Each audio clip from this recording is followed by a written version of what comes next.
Ladies and gentlemen, good morning. It's a pleasure for me to speak here. I hope you still can see me. I'm not the tallest, so with this computer it's almost hiding me. Try to go a bit on the right. Yeah, it's a pleasure for me actually to be part of this introductory part of the conference. This introductory part dedicated to cooperatives as a vector of change, as change agents. And my name is Marc Noel, and I work for Cooperatives Europe as Cooperative Development Manager. And I'm trying to focus a bit on this presentation on cooperatives working together at a European level. So we have heard it also already several times this morning. There is this changing context. We hear it, we see it every day. We have this crisis going on since almost 5-6 years, since 2007. And we can see two really contrasting evolutions in and under globalization. On the one hand, we have the short term, this speculative, unstable transactions. And on the other hand, we have a different stream developing, which is the long-term real economy based on sustainability. And we could clearly say actually that cooperatives are part of this second stream. It has been also said this morning rightly by Mr. Vrisk, and we will hear it also at later time today, that the crisis affected of course all enterprises, but there is evidence to say today that cooperatives have been more resilient. And especially those cooperatives sticking closely to their cooperative values. Yes, so we are stuck. This crisis situation gives us a bit the impression that we are getting stuck and even maybe getting backwards instead of just being stuck. On the other hand, this situation could be also an opportunity for cooperatives. Why an opportunity? If we just take the example 2 days ago or 3 days ago on Saturday, I don't know about Ljubljana, but in different European cities, in Madrid, in Paris, in Brussels, people came together to talk about a different system, to talk about different kind of ownership, to talk about a fair redistribution of profits, of benefits. And these movements, which had their annual day on Saturday, which are also known under Occupy or movement de Indignados, hold general assemblies in different public spots to talk about these issues. And if we transpose actually these energies, these things which are going on today, we can see that the cooperative model, the cooperative business model, is actually a very good answer when it comes to answering economic, social needs of the people to these claims. Why? Of course, first of all, the cooperative business model is centered on people. It's centered on people, it's centered on their claims to have their democratic participation, democratic ownership, to have their say, one person, one voice.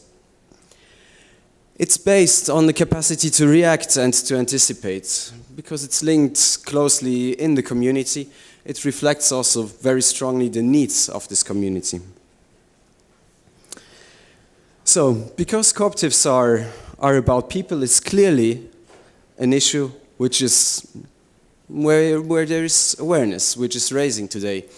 We have seen it this year is the International Year of Cooperatives from the UN, but we can also see it actually at EU institutions, that there is much more interest in the cooperative model of enterprise nowadays. So this, let's say, opportunity we have with the current situation to make the cooperative enterprise or the cooperative business model more known has of course also certain challenges when it comes to the EU institutions. I guess we still need to better and to more successfully explain how an economic and a social reasoning can be combined, how a cooperative identity looks like. And of course, last but not least, it's very important also to be able to showcase that there is an alternative model to the prevailing model of reference, which is the shareholder model. So, cooperatives and EU institutions, what is actually the main aim? It's the aim of getting a level playing field, which means that cooperatives are taken into consideration at the same level with other enterprises or other forms of businesses.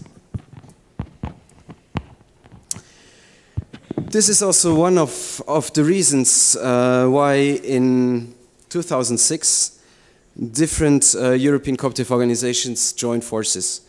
They joined forces under a cross-sector representative organization, Coop2012 Europe, which is the European region of the International Cooperative Alliance.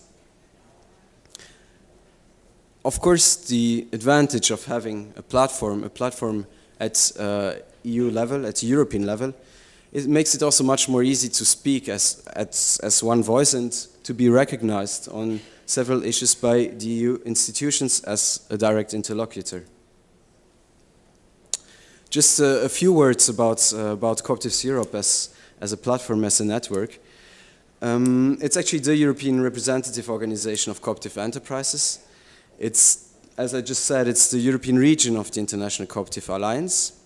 And it groups nowadays, in the European region, 90 member organizations from 33 countries, including also 6 European sector organizations, the consumers, the banks, industry and services, etc.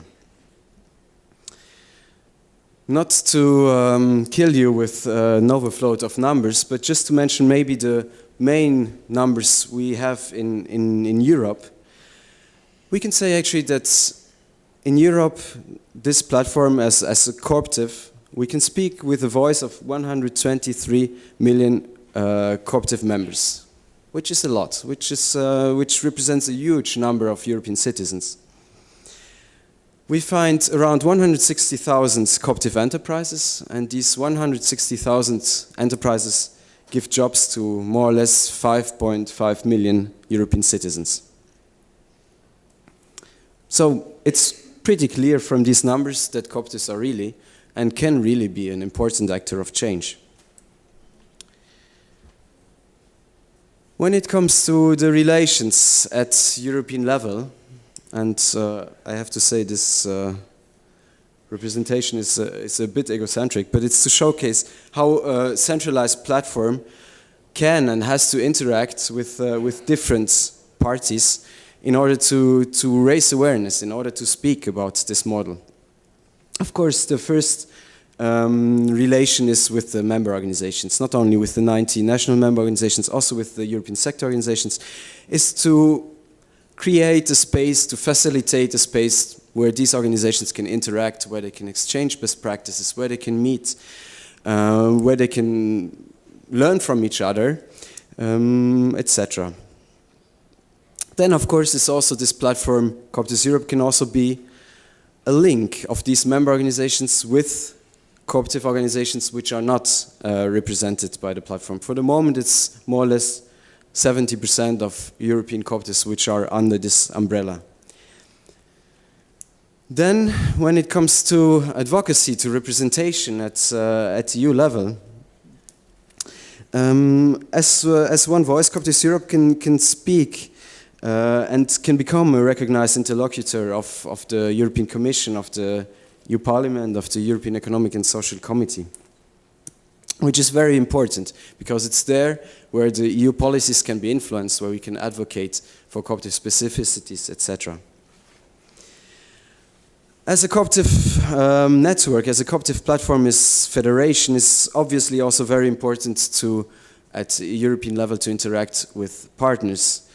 May they be other European organizations which are following similar, maybe not so similar policies, to exchange when it comes to policy on small and medium enterprises, to contact the umbrella organization at European level to see where maybe there are synergies, we can build a policy together, where we can reinforce our voice together, etc.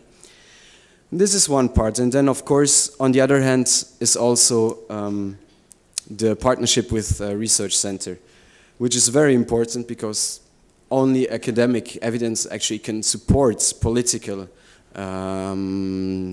thinking, political ideas and political requests of a cooperative movement. Then it's also the direct link to the media, to what is increasingly also growing nowadays, the social media, to a larger public via the media. And if we look upwards, as I just said before, Coop2012 Europe is one of the 4 regional offices of the International Cooperative Alliance. So there is also the possibility to build bridges with other regions and with the cooperatives at a world level.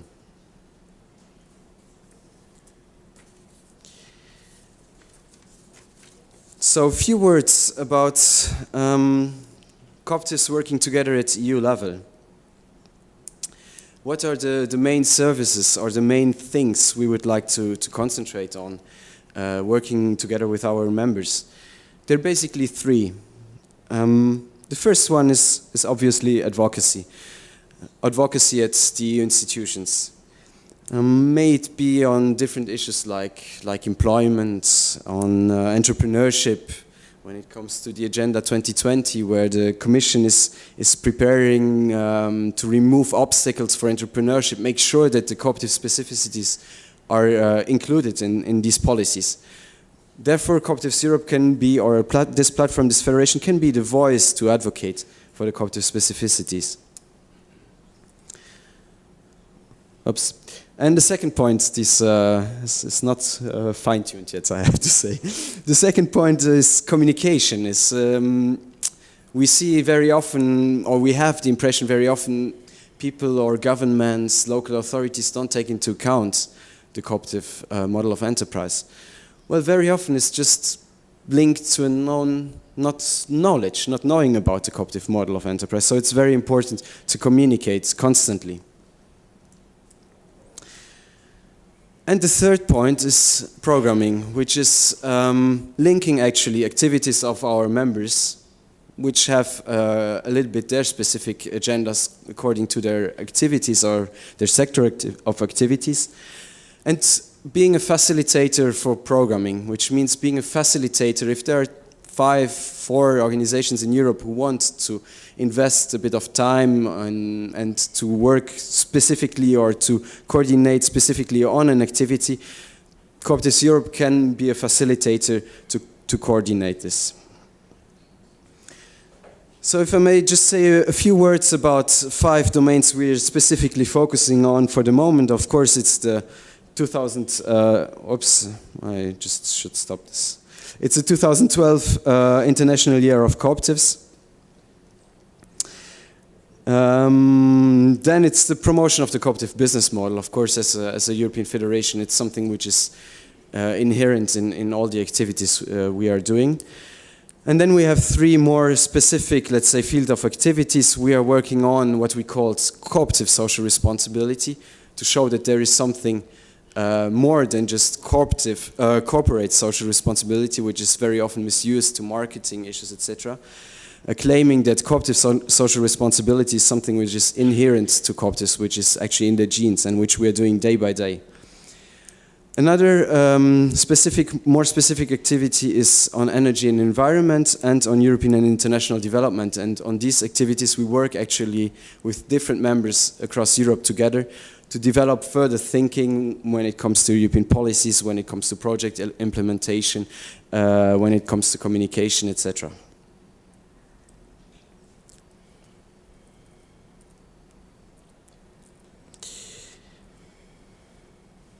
So, to conclude, at European level, what could be success factors for a further cooperative development, that cooperatives really become the actors of change we would like them to be?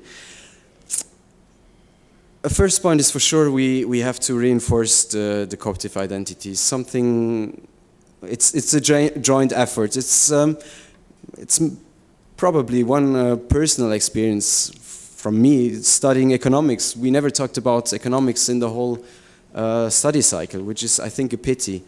But it's in many fields actually. Cooperatives are not yet promoted. They're not really spoken about. So we really need to increase awareness in education, in the media, and to communicate about the model we have. We need to consolidate further our coordination. I guess it's really important that we further consolidate our voices at European level to be heard. To strengthen our institutional contacts, to strengthen our contacts with the EU Commission, with the Council, with the Parliament, where actually the policy making of the EU is being done. To build partnerships, to go out a bit of our cooperative bubble, to build partnerships with other like-minded actors, with universities, with think tanks, etc. To valorize more the intercooperation and to be flexible. To be flexible because we live, as we see nowadays, in a changing world. And I guess not to forget is one big advantage we have to become really the actors of change is the members. This picture, I liked it to conclude a bit this presentation because the pieces of the puzzle, we have them. We just should bring them more together to show the whole picture and to be stronger in our communication of that. And when it comes to actions at European level, of course, we should more try to generate support within the EU institutions for the cooperatives. I guess we had some successes in the last years, being recognized in important communications of the EU and important policies being mentioned. We have further to evaluate the policies and the programming at EU level which affect cooperatives, because very often it seems maybe sometimes a bit far what is happening in Brussels, but it directly affects the cooperatives on the ground, and it's very important for us that we are aware of this and we can act and we can react. And this is also why that the European actions need to be followed at national level, because it's a very good starting point if at a national level there is an issue to bring it up to European level, or vice versa, if there is an important issue at European level that we are able to communicate to the national levels if there is or if there should be an action to take. So that's like this. With these activities we establish what we could call a cooperative reflex. If there is something happening at EU level, that it's just like a reflex to think about cooperative specificities, not just to think about the dominant shareholder model of enterprise, and that it's a reflex to include it in the policies, a reflex to include it in the communication, to invite people as speakers at EU events from the cooperative movement, just to increase our visibility. Thank you very much.